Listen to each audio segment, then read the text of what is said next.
जय हिंद, नमस्कार। आप सभी का स्वागत है पढ़ाई घर में, घर घर नौकरी में। चलिए, आज हम आप लोगों के लिए लेकर के आए हैं बिहार का एक महत्वपूर्ण exam, Bihar SSC inter level के बारे में कुछ जानकारियां लेकर के।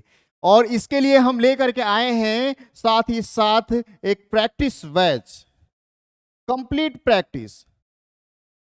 कंप्लीट प्रैक्टिस कहने का मतलब इसमें पूरा का पूरा मैथ्स, पूरा का पूरा रीजनिंग और पूरा का पूरा जीके और जीएस।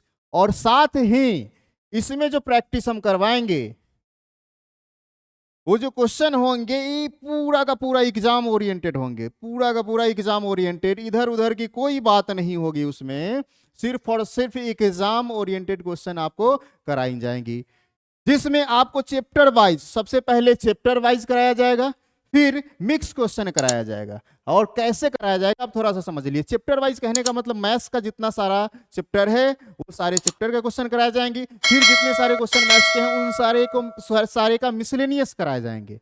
फिर वैसे ही आपका रीजनिंग का चलेगा, चैप्टर वाइज चलेगा टेस्ट, और साथ ही साथ सबका मिसलेनियस चलेगा। फिर आपका साइंस का चलेगा, साइंस में फिजिक्स, केमिस्ट्री, बायोलॉजी, इन तीनों का चैप्टर वाइज चलेगा और फिर उसका मिसलेनियस चलेगा। और साथ ही साथ जीए का जो पोर्शन है उसमें भी हम चैप्टर वाइज कोशिश करेंगे, चैप्टर वाइज नहीं सब्जेक्ट वाइज, जैसे हिस्ट्री हो गया, पॉलिटी हो गया, ज्योग्राफी हो गया, इकोनॉमिक्स हो गया, और साथ ही साथ सबका मिक्स क्वेश्चन भी हम लोग करेंगे।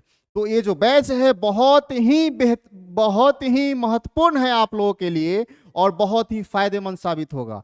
अगर आप हमसे जुड़े रहेंगे तो एग्जाम से पहले तक हम आपको इतना ज्यादा क्वेश्चन करा देंगे, इतना ज्यादा क्वेश्चन करा देंगे, जो एग्जाम में एक भी क्वेश्चन आपसे नहीं छूटेगा, चाहे वह मैथ्स का हो, चाहे वह रीजनिंग का हो, चाहे वह जीके जीएस का हो।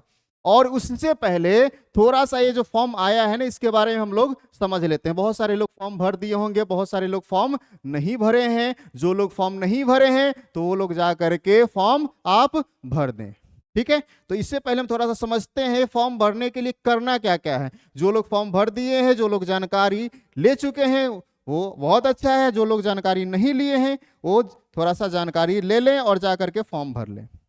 तो सबसे पहले क्या है, एज लिमिट। ये बहुत बड़ा फैक्टर करता है, एज लिमिट। और सब सच मायने में पूछिए तो अगर आपका उम्र 18 साल है और मैक्सिमम 42 साल है तो आप फॉर्म भर सकते हैं।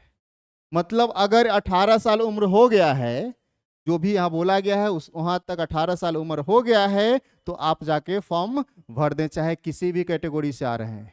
लेकिन अगर 40 साल के करीब हैं तब आपको कैटेगरी के बारे में देखना पड़ेगा। जैसे अगर जनरल से आते हैं और मेल हैं तो मैक्सिमम 37 साल आपका उम्र होना चाहिए, फीमेल हैं तो 40 साल होना चाहिए, बीसी हैं तो आपका 40 साल होना चाहिए, और ईडब्ल्यूएस हैं तो भी 40 साल होना चाहिए, एससी हैं 42 साल, एसटी हैं 42 साल, या कोई भी आप नौकरीधारी हैं तो आपका उम्र 42 साल मैक्सिमम होनी चाहिए, ठीक है। तो अगर इसके बीच का अगर आप हैं, आपका उम्र है, तो आप बिल्कुल फॉर्म जा करके फिल कर दें, ठीक है। चलिए हम आगे थोड़ा सा समझते हैं। देखिए, इसमें जो क्वेश्चन है 3 सेक्शन में पूछा जाएगा। एक आपका रहेगा जीएस का पार्ट, दूसरा रहेगा मैथ्स और साइंस का पार्ट, और तीसरा आपका रहेगा रीजनिंग का पार्ट। कहने का मतलब ये जो जीए है, जनरल अवेयरनेस, इससे टोटल 50 क्वेश्चन पूछे जाएंगे और प्रत्येक क्वेश्चन 4 नंबर के, मतलब टोटल 200 मार्क्स के आपके ए रहेंगे।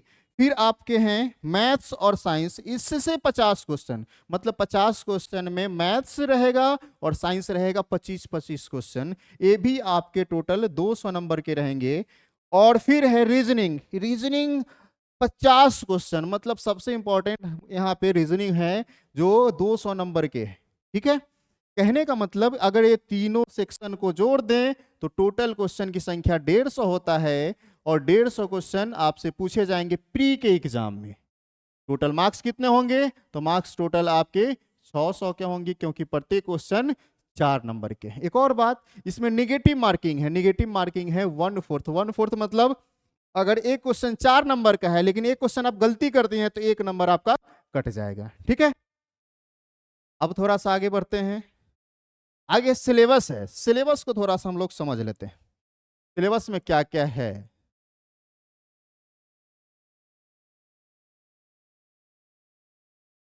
अब देखिए सिलेबस में पहला सेक्शन है आपका जनरल स्टडी का। जनरल स्टडी में आपका करंट अफेयर है और साथ ही साथ जो भी हिस्ट्री, पॉलिटी, इकोनॉमिक्स, ज्योग्राफी है और पड़ोसी देश के बारे में भी थोड़ा बहुत पढ़ना है आपको, ठीक है।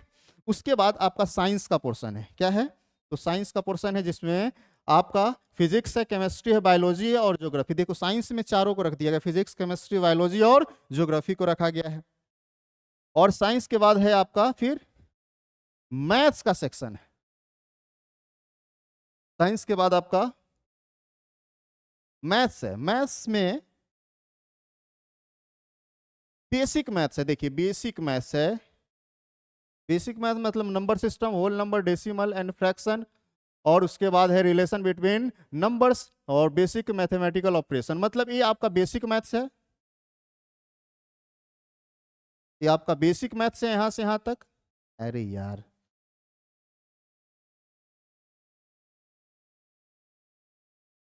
ये आपका बेसिक मैथ्स है यहां से यहां। उसके बाद आपका अरिथमेटिक का बहुत कम पार्ट दिया गया। अरिथमेटिक में आपका परसेंटेज दिया गया है, रेशियो एंड प्रोपोर्शन दिया गया, एवरेज दिया गया, इंटरेस्ट। इंटरेस्ट में एसआई सीआई दोनों होगा, एसआई भी होगा और पीआई भी होगा। एंड प्रॉफिट एंड लॉस है। प्रॉफिट एंड लॉस है तो याद रखेंगे डिस्काउंट भी इसके साथ आपका ऐड होगा। मतलब मैथ्स का ज्यादा कोई सिलेबस है नहीं, 25 क्वेश्चन रहेंगे और आसानी से आप एग्जाम में करके आएंगे अगर अच्छे से ईमानदारी से थोड़ा सा पढ़ लिए हैं तो। बच गया आपका रीजनिंग। तो रीजनिंग का आपका सिलेबस ये रहा, और ये रीजनिंग का जो सिलेबस है ये भी ज्यादा बड़ा नहीं है। टोटल कितना है तो आप कहेंगे टोटल है 1 2 3 4 5 6 7 8 9 10 11 12, टोटल 12 टॉपिक हैं और 12 टॉपिक से 50 क्वेश्चन है, मतलब 200 नंबर का है। मतलब सबसे ज्यादा इंपॉर्टेंट आपका है तो रीजनिंग है। तो रीजनिंग और मैथ्स मिला के 75 क्वेश्चन और उधर जीके जीएस मिला करके 75 क्वेश्चन। आप 75 इधर से 75 उधर से, आप जिस जो पोर्शन आपका ज्यादा स्ट्रांग है उस पर थोड़ा सा कम ध्यान देंगे और जो थोड़ा सा कम, थोड़ा सा वीक है उस पर थोड़ा सा ज्यादा ध्यान देंगे और प्रैक्टिस जम के करेंगे। और प्रैक्टिस कराने के लिए हम आए हैं आपके साथ, ठीक है। अब देखिए, अब थोड़ा सा बिहार में होता क्या है, एक क्राइटेरिया दिया जाता है जो इतना परसेंट लाएंगे तो आप पास होंगे और इतना नहीं, इससे कम लाएंगे तो आप पास नहीं होंगे, चाहे हमारा पूरा का पूरा सीट खाली ही क्यों ना रह जाए। जैसे अभी वैकेंसी आया है 12,199, अगर जो क्राइटेरिया दिया गया है और इससे कम अगर सारा स्टूडेंट ले आया है तो चाहे वो वैकेंसी पूरा फिल हो या ना हो कोई फर्क नहीं पड़ता है, मतलब आपको नहीं लेगा। कहने का मतलब अगर आप जनरल से आते हैं तो कम से कम 40% तो आपको स्कोर करना ही पड़ेगा। 40% से कम आते हैं तो ऐसे ही पैनल में आप नहीं आएंगे। अगर आप बीसी से हैं तो 36.5 है, और ईबीसी से हैं तो 34% हैं, और एससी एसटी हैं तो 32% आपको कम से कम लाना है। मतलब इससे कम अगर आप लाते हैं तो ऐसे ही एग्जाम से बाहर हो जाएंगे। अब बात है इससे ज्यादा अगर लाएं तो, जब इससे ज्यादा लाएंगे तो डिपेंड करेगा नंबर ऑफ वैकेंसी पर और नंबर ऑफ स्टूडेंट जो फॉर्म भरा है उस पे, और उसके आधार पे कट ऑफ जारी होगा और उसके हिसाब से आपका रिजल्ट होगा, ठीक है। अब हम बात करते हैं, अब खत्म हो गया, बस इतना ही जानकारी, बेसिक जानकारी था। आपका एज लिमिट क्या है, कितना क्वेश्चन प्री में पूछे जाएंगे, कितने मार्क्स के होंगे, और सिलेबस उसका क्या क्या है, और कितना कम से कम आपको लाना है, उससे ज़्यादा के बारे में आपको सोचना है, ठीक है। तो आप ही इसी को पूरा करने के लिए ही, सपना को पूरा करने के लिए हम आपके लिए लेकर के आए हैं कंप्लीट प्रैक्टिस बैच, जिसमें पूरा का पूरा प्रैक्टिस कराए जाएंगे। आपका मैथ्स का हो, चाहे आपका रीजनिंग का हो, चाहे जीके का हो, चाहे आपका साइंस का हो। जो कल से बारी बारी से सारे सब्जेक्ट का वीडियो आपको मिलते रहेंगे इसी चैनल पर, पढ़ाई घर पर, ठीक है। तो उम्मीद करते हैं इस चैनल से आप जुड़ेंगे और इससे से ज्यादा आप फायदा उठा पाएंगे। तो चलिए आज के लिए इतना ही, फिर से हम मिलते हैं नेक्स्ट वीडियो में प्रत्येक सब्जेक्ट के प्रत्येक टीचर के साथ अलग अलग। चलिए, जय हिंद, जय भारत।